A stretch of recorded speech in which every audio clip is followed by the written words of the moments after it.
Köp jawan oğlanlar vamy meskenden torýarlar. Vamy izi başdan torýarlar. Ya hayta bir vamy ki şunkun bankın tünden berilýär. Men dünýäňde Darlefta Zahidanda şoňa hakynda habarlaşdym. Goştunkydan habarlaşdym. Ki wagyn aya Hanefi mezhebiniň düzgünine göre şeýle bir dary ijada barmy? Fetva barmy? Yok. Qinan hakda şoňa fetva yok musulman dogruldym. O täzetde de bir tertip oynadylar bilýär. Bilmeyen 50 milyon bela evez, 30 milyon ba evez, ya 30 milyon bela evez, 50 milyon ba evez. Bu da musulmanlığın halal ve haramı qarmak. Hop devletin adamları ödüdüğüne göre onu tertibine oturuyor. Bizim mezhebimiz var.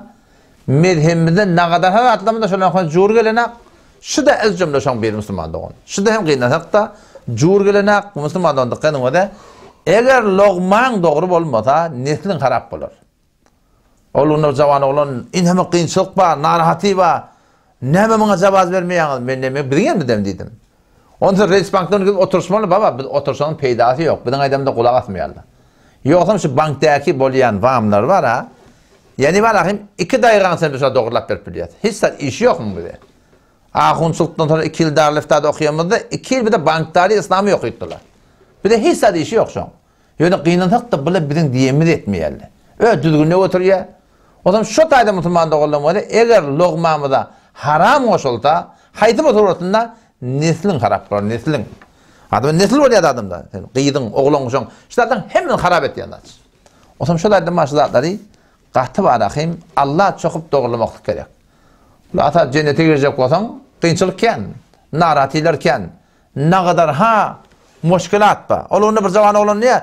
Ahun ağa temmen fetva bermejek adam bu faciye bi diye. Yani inhem adam haram edip ketip. Men bağışla dedim. Ine taqqat edip ketip berler dedim. Haram demişim öyle dedim. Faciye demiş dedim. He? Murtun şahya edip ketip berler dedim. Haram demeger. Faciye karşı bir haram etmeklikden faciye bolýanmyda? Şuda ulaqan bir haram berdim. Ya tamam şu biziň aýallyk ol namyslymyny göde. Ella maşallah. Yani %50 diýen men az bolýar da. Şu ýürüp barýa endam nama koynak gep barýa. Oşu set derset haram egin başka iptir. Şu ulaqan faciye edemi ki bizim namısın mizinde her kim doğduğunu sıqalya, jawan oğlullaryň şehwetini tahrik etýär. Ve ne kadar ha fesat jama getirirdi. Faciye ededi nemiş? Faciye ededi nemiş? Ya saz musiki ki İslam'da set derset haramdat.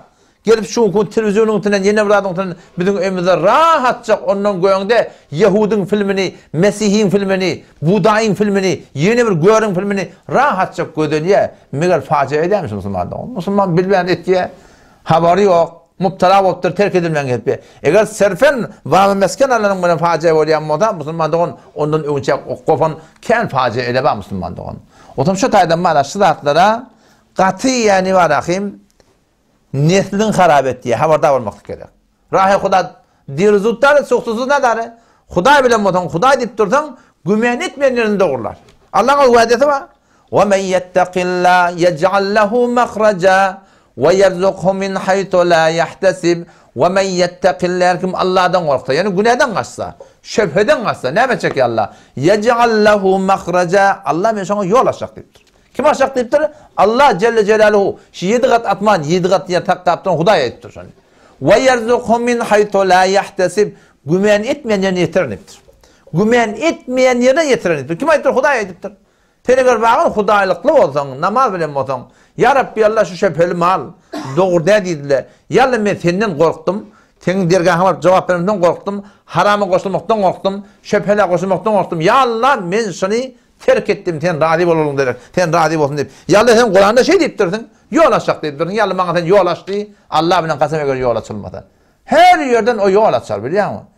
Dişinde olur, huşunda olur, kafiye getirip verirler. Beni beşer tükeneme, Huday deymen, doğru Huday deyme olsun da biliyor musun? Allah çokman, doğru Allah çokma olsun. O zaman şu da Müslüman doğru şidatlardan katı güvren çekmek gerek. Ne kadar adamlar fetva verende kıyın oluyor. Kıyın orta. Şayet tutumum al-kısırlı giderler. Devlete ters fetva al-kısırlı müşkül yok Müslüman doğru. Hakka edip ölmeliler şey değil mi? Hakka edip ölmeliler o zaman hakim şu da var hakkın bir Müslüman doğru. Ölümden ne var? Şidat evet kağıda, ölümden çekilen ne doğru sen. O yine burada bağırdı diyor ne? Yalandan ben Hanefi deyip verirler baştırık mesela da. Fetva veren kişi oluyorlar. Mezhebe tabi olsan, öğren Hanefi mezhep bilen olsan, mezhebe tabi olmalıdan sonra. Do ta çarta, do çarta haşta, do haşta 11 deyip ödünden biçipti diyenler var. Bir yerden öller fetva verir Müslüman doğan. Aslen doğru değil yani. Kim fetva verir mi haberim var biliyor musun? Yalandan bir yerden öllerine fetva verir. Hanefi mezhep diye şurada. Ne kadar rahatlarına Hanefi mezhepte. Yanında bir murad biliyor musun? Yasın yapıyoruz bunun kirası kurulmalı da. Çünkü fezail amal hadis zayıf var, biz kabul etmiyor. Bağışla, teni olarak galat ettiğin kabul etmiyor. Temi eğer ehl-i sünnet bolsan, ödün ehl-i sünnet biliyor musun? Dört mezhepten biliyor musun? Fezail amalla, yani haytı bir amallan sogabı varlığının hakkında ahadis-i zayıf kull ümmette ehl-i sünnet vel cemaatte kabul edilir diye. Seninle kim gelip durdun bakayım fezail amalın hakkında ahadis zayıf var deyip ağzını doldurup sen ne mi okuyup durdun, ne mi bilip durdun? O sen şu formda gibi ağzını doldurup keplemek Müslümandan sen hever qati galet edip ya Müslümandan sen şahitken keldin. Allah temizleme tevfik versin. Vesselamu aleyküm ve rahmetullahi ve berekatuhu.